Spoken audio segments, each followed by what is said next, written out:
This is the Barbie building, which is a part of Arendal videregående skole. With its beautiful location, with a nice view of the entire city, the building is actually quite a pearl.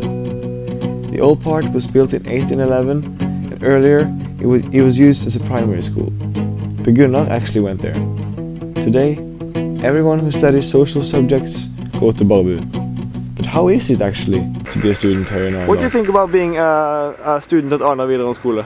It's quite nice. The food is okay at cantina, it's nice atmosphere, the people are nice and some nice girls, so it's okay. Yeah, okay. Okay, what do you think about being a Norwegian student? Is it special? Well, I'm not sure, but I've heard we're more liberal to do whatever we want in classes, so we can just walk out and walk in as we wish.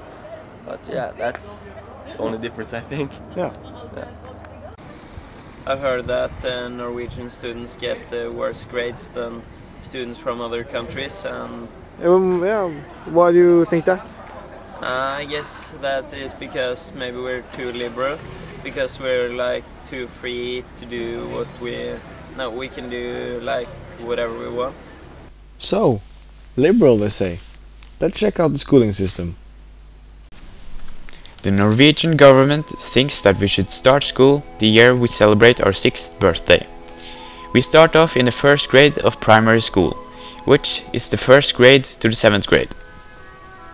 At the end of the 7th grade, we get to choose a foreign language, which we will learn for the next 3 years of lower secondary school. The foreign languages you can choose from are German, Spanish and French. In the 8th grade, we are also introduced to the grading system. The grading system is based on a scale from 1 to 6, where 6 is the best grade. When we are in the last year of lower secondary school, the 10th grade, we get to choose what we want to do for the next few years. We can basically choose between 2 directions, either a school for craftsmanship or an academic specialization. The craftsmanship school usually lasts for a period of 2 years. Depending on what kind of craftsmanship you choose, you'll get a temporary job in a private company regarding your profession. You almost have a normal school week, except for once or twice a week where you work with the private company you're assigned to. If one should want it, he could also take an extra year in school in order to get an admission. The academic specialization is a 3-year program where you continue with a foreign language from lower secondary school.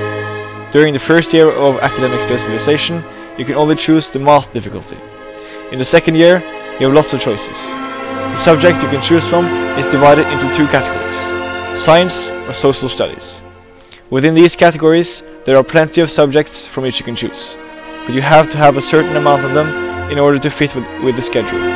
In the 3rd year, you have to continue with at least 2 of the subjects you picked in the 2nd grade. In the end of the last semester of the 3rd grade, you get a report card. The report card contains the marks from each of the subjects, and in addition to the report card, you also get an admission.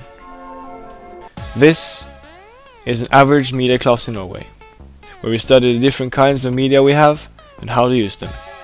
The first thing we notice in the classroom is how we are surrounded by technology. Every student in the classroom has a computer which we use to find information and take notes. The new government believe that students have to know the new technology because it will give them advantages later when we start at universities and develop our career. Secondly, the pupils in class are very responsible for their own learning.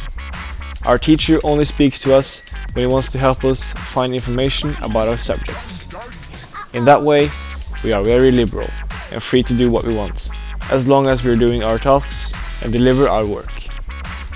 In other countries, greeting the teacher is a platitude, but in Norway, politeness towards our teacher isn't normal at all.